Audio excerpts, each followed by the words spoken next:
All right, Bill, let's just start with thanks for doing this. Absolutely. And how would you characterize year 2 as being the head football coach here at Boston College? Yeah, we're excited. We had a really good period of recruiting. So the class of 25, we signed 27, 28 guys in that class. We got 10 guys out of the portal.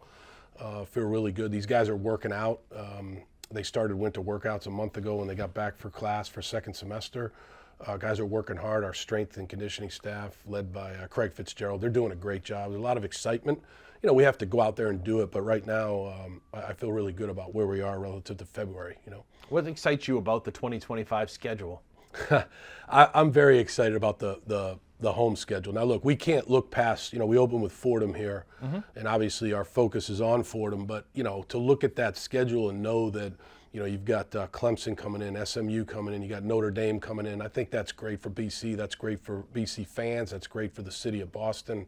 You know, like I always tell people, Dan, you know, like we play on Saturdays. As you know, the Patriots play on Sundays. So like, hey, come watch us on a Saturday and then go watch the Patriots on Sunday, you know. So I think we got a really appealing home schedule next year. Has it been what you thought of as trying to match that? I mean, because, you know, I think I said to you when you got the job, Jerry York would always say, hey, it's a great sports town. You just got to understand that it's a Boston pro sports town, unlike a lot of cities around the country. Yeah, and you and I, we've talked about that. Like, you know, obviously it is a pro sports town. It's a legendary pro sports town. It's the city of champions, all that. I get that. I do think if we continue to chip away doing things like this, to talk about our program, to talk about Boston College, and to say over and over again, hey, we play on Saturdays in the fall. Not many other, you know, people are doing that relative to football. And, you know, we play Division I football. We have a great schedule. And going out there and playing an exciting brand of football, which I think we did this year. We didn't do all that we wanted to do, but we put a good product on the field. If we continue to do that, hopefully people will come watch us. How does it compare to what you had at Penn State? Because Penn State's a different animal. Like, it's like you're 150 miles outside, and they're saying, you know, welcome to Nittany Valley, go beat Syracuse time in the Valley. You know what I mean? How does it compare and contrast to what you did there? And you were coming into a tough situation there too. Yeah, I get asked that a lot. It's, you know, there's a lot of big differences, right? I mean, Penn State is a huge state school, 50,000 undergraduate students. BC is a smaller Jesuit Catholic school, 9,000 undergrads, so a smaller school. But one of the things that I really think about a lot is we have a lot of the same type of guys here that we had at Penn State. You know, just, you know, good guys that care about football, that care about the team, that go to class, understand the degree that they can get. Penn State's a good school. So there are some comparisons when it comes to, you know, the character of the guys on our team. And that's, you know, Penn State was a great time for me because I learned a lot about being a head coach at Penn State during a tough time. And I think a lot of that, those lessons can be applied in some ways here at BC. You know, it's football. It's a head coach quarterback drill here. You know, you had Castellanos to start, and then you went to Grayson James. Where are you coming into the spring as far as the quarterback position is concerned? Yeah, we feel really good about the quarterback position. We've kind of changed over that room a little bit. We have Grayson coming back. He did a great job for us at the end of the season. Managed the game well. We won 4 or 5 games with him playing quarterback. We have a transfer from Alabama that I recruited when I was at Alabama named Dylan Lonergan, who comes from an awesome family. His dad went to Penn State. His mom's from New York, Northeast flavor to their family. He grew up in Atlanta, went to Brookwood High School in Atlanta, went to Alabama, and decided to transfer here, and we're thrilled to have him. Then we have an incoming freshman that just got here in January named Shaker Reisig. He's actually started in Buffalo, moved to Oklahoma, and a really good young quarterback. So we feel really good about the quarterback room and where we're at. And, you know, we'll let it play out during the spring and see how it goes, but we're thrilled with that room. How do you keep them happy, Bill, now? Because of the NIL and everything else, it's just not recruiting kids. Yeah. It's almost like recruiting kids every year, and even the kids that are here, why they should stay, right? Yeah. That's probably the most common question that I get asked. And the way that I think about that a lot, Dan, because I think that's a big deal, right? Like, I think it's very important to recruit the right fit for Boston College, right? It's a fit where you've got a guy that understands the value of the education here, understands that you can play good football in the ACC. Like we just talked about some of the opponents we play next year. We're 15 minutes from downtown Boston. We have a place where the student body really loves the football team and supports us big time, which I think is big for kids. And I think at the end of the day, if we continue to attract the right type of kids, we have money. We're in the NIL game, but we're not gonna, we're not gonna be paying guys millions of dollars, that's for sure. But we can compensate players, but we have a lot more to offer, I think, being where we are, the education that we have, and what BC does for these guys, right? Education, give back to the community, good football. I think there's a lot more to offer than a lot of schools here at BC. Well, that's pretty good stuff. And again, that money's got to be different than when you're at Penn State and everything else too, at least going into it, right? Yeah, there's definitely financial differences in some of the places, relative to the conferences, the Big Ten. I've coached in all three big ones, right? SEC, Big Ten, ACC.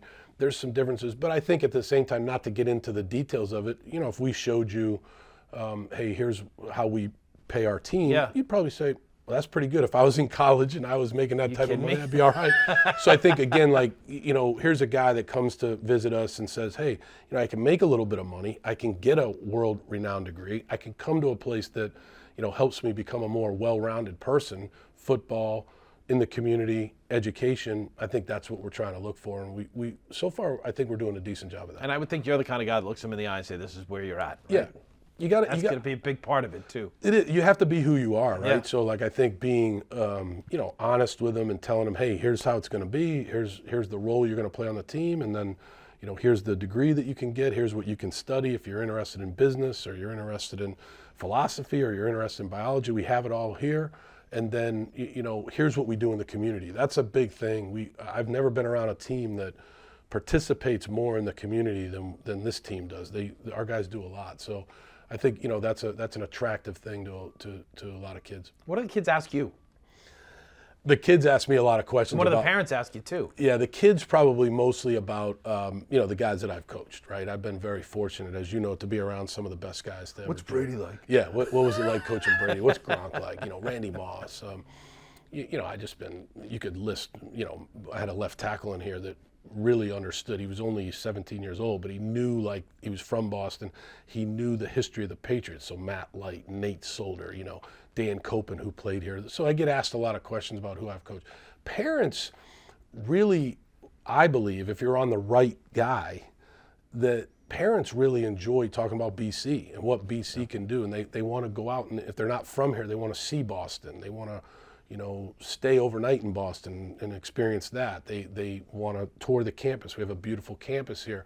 So I think parents are more into the kind of the off the field stuff than necessarily what's going to happen on the field. What's it been like having a guy down south? Also coming around here, we've seen pictures of him at Zavarian and everywhere else. My old boss. Yeah, no, look, I think I was texting with him. We had a Zoom call, ACC coaches Zoom call, and he was on there, and it was pretty cool to see him. But I think I really do. I think it's great for college football. I think it's great for the ACC. Look, at the end of the day, North Carolina comes in. There's a lot of good players in this state. So Michigan was here last week. North Carolina's been here. Ohio State recruits here.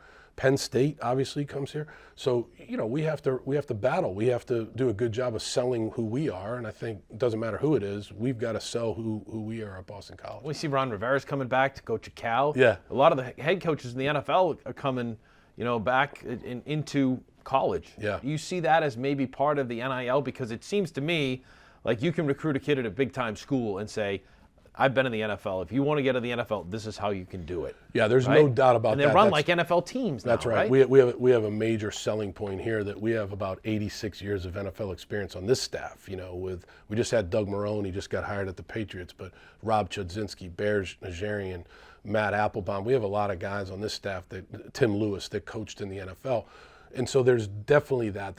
We're a lot closer to the NFL model than we are to what it used to be in college when you and I were growing up, because these guys are making money. And so I think that's part of what we can sell. We can sell, hey, we can educate you financially too. We can kind of get you farther ahead than any of us were 30 years ago when we were coming out of college relative to that. So I think there's a lot that is similar to the NFL. And so that's why, you probably see a lot of these guys taking a shot at the college jobs. All right, let's talk a little bit of the final few minutes about Teapot and Marlboro Man. When you first met him, what was that like? And when did you know that, you coach a lot of kids, so I'm certainly sure that a lot of these guys said, he's got something that might be there one day as a coach? Yeah, I mean, I think like when I go back to when I got hired at the Patriots, it was the end of the 2006 season, and when you go in there and there's some guys hanging around. It's this time of the year, and he was there, and he was the type of guy that would come right. It didn't matter what you were. You could be the third equipment manager. He knew everybody. He would shake your hand, introduce himself, and he had a personality that he really told you right away, like he wanted to kind of know you, like where were you from and what was your background. And that always resonated with me when Mike Vrabel introduced himself to me right away. And then over the years, I ran the scout team. He was on the scout team. I would sit next to him in meetings, and then obviously I got into coaching, and I tried to hire him at Penn State. We stayed in touch, and we became really close friends because I think we believe in the same things, right? And so then he worked for me in Houston, and he's probably one of the best, if not the best, assistant coach I've ever had. He was a great assistant coach. He really did a good job of several different things. He could coach the position. He could develop the player. He could connect with the player. It didn't matter what the player's background was, whether it was Whitney Merciless or Jadeveon Clowney or Brian Cushing, all came from different backgrounds. He had a way of connecting with those guys, which I think you'll see at the Patriots, that made those guys really want to improve for him. He was a tough coach now, a demanding coach, but I thought he did a great job developing players and connecting with players. And then he got the Tennessee job, and then we were coaching against each other a few times, so that was pretty cool too. So. Oh, the team also at Tennessee with I think what was it, Will Compton who had that video out of him impersonating. Yeah. And Mike sitting there in the corner and just laughing. Yeah. To me, I said that to Mike. I said, that says a lot about you, yeah. having that ability to laugh at yourself and the position that you're in. And he's like, I welcome it. Oh, right? yeah, he's got a great sense of humor. I mean, you better be ready to trade barbs with him. Oh. Like you don't really want to go down that road with him unless you have a certain personality. Watching him and Brady on the joint practices in Nashville just trash talk each other, go at it was like awesome. Oh, right? Yeah. I remember we played them. Houston, we played the Patriots in the playoff game, divisional round, a few years back. Might have been 2015 or 2016. And Tom was scrambling over towards our sideline and kind of got shoved out of bounds. And, Mike and Tom they happened to be next to each other, just boom, barking at each other. I was like, this is just like the practice field, which was, 100 yards away. But yeah, no, I think that's part of that personality that I think is really good for a team, right? He's got that ability to have that sense of humor, to be able to laugh at himself, but also, keep you on your toes too. So I think it's a good mix. And I think you said on WEI that this is a good fit. This is exactly what the Patriots need right now too. Great fit. Fit. He's going to be who he is. He's going to be himself, but he has a lot of beliefs that are similar to what made that place what it was, right? Bill built that into, a dynasty over 20 years. Mike played in that dynasty. Mike has some of those foundational beliefs, but Mike brings his own style to it, which I think is huge. And I think it'd be great for the Patriots. And you had a guy like Doug Marrone who was with you. Tell us about Doug from your perspective. From my perspective, he coached at the world's greatest university. Yeah. As a head coach at Syracuse. Yes. All you media guys, it's a mecca of media guys it is a great school. You go to the best for the best, right? Yeah, that's right. It is good. He and I have known each other since 1995, so 30 years. Our wives were roommates here at Boston College. I think my wife introduced him to Helen, his wife, and then they introduced us. So we have a deep connection. We're best friends, and he taught me a lot at a young age. He's a little bit older than me. How to coach, technique. He was an offensive line coach at Georgia Tech. We were together there. I was the running back coach. I learned a lot from him. Somewhat like an older brother. I have two older brothers. He's my third older brother. I think he's a really good coach. I think it's a great hire from Mike. Doug has a way of teaching and developing players that I think will fit really well with Mike's philosophy. How's it work with Josh coming back for a third time too? Yeah, I mean, I think if you have a chance to hire Josh McDaniels as an offensive coordinator, I mean, who's better than that, right? He's very bright. He's a great play caller. He's stayed up with the trends of the game. He's been by here a few times to watch us practice. He's traveled around in his year off, and I think he's going to bring a lot of different creativity to that offense that Drake May will love, and the players around him will love it too. Just some final thoughts. You've been a football coach. You know more football. You'll forget more football than I'll ever know. From my perspective, all we hear is third offensive coordinator in the last 3 years. What does that do to a quarterback? You had it with Mac. You're going to have second coordinator in 2 years with Drake. What does that do to a quarterback? That's a great point. I think about that a lot, relative to here and when I've been a head coach. And Tom Brady talks about that a lot, the continuity that he had at the Patriots. He really had Bill, and then he had 3 offensive coordinators, Charlie, Josh for most of his years, and then me. There was continuity. It was the same system. I think that's the key now. Like, there's been some changeover there, but hopefully this is the way it's going to be for a long time now, because the continuity for a quarterback is huge. In what way? Well, if you're having to come in and learn a new system every single year, it's like a whole different language. So you're having to learn a whole different language. You're having to learn a whole different style of timing in the passing game, and what the routes are, and how to read the route. And it's just, this guy teaches it this way, but this guy teaches it a different way. It doesn't mean that either way is wrong. It's just that it's all different. You're like starting over again. So it's almost like you're going back and you're having to be a rookie again, especially when you're a younger player. So for him now, he's in his 2nd year, and now he's able to, get in there and grind it out and learn with Josh. And then, hopefully Josh will be there for a long time, and now it can be a continuous system that they can develop over the years that, Drake's there, and I think that's the way to go. And finally, you mentioned BC, a good fit. You finally, as I mentioned to you when we got introduced, you finally get into BC right after all these years. Yes, I did. I got rejected in 1987, right. So yes, it took me 30-something years, but I finally got in. But your wife went here, as you mentioned, and everything else too. You got kids, one over at Tufts playing baseball. You got Jack. What's it been like for you to be home, and especially close to BC, where you can pick up your Dunkin' on the way in? Yeah. And it's kind of like you have that lifestyle. You said it, but I mean, you and I know, we've known each other a long time. I mean, to be from here, to live here, it's just a great place, right? These are my roots. I grew up north of here. I go to the Cape. I have a lot of great friends here. A lot of friends that went to BC that played here, for Jack Bicknell and Tom Coughlin. So I take a lot of pride in being the head coach of BC. We live about a mile from campus. Colleen went to school here. I think we both take a lot of pride in being back involved with Boston College, and we think we can do something special here. We got to do it, but we enjoy it. And I love coming to work every day, so get the Dunkin' Donuts. The one that I usually go to is under construction in Newton Center, so now I go to this one on Comm Ave, so I'm kind of switching back and forth. But no, it is a great routine. Being from here, it's been awesome for us to be back.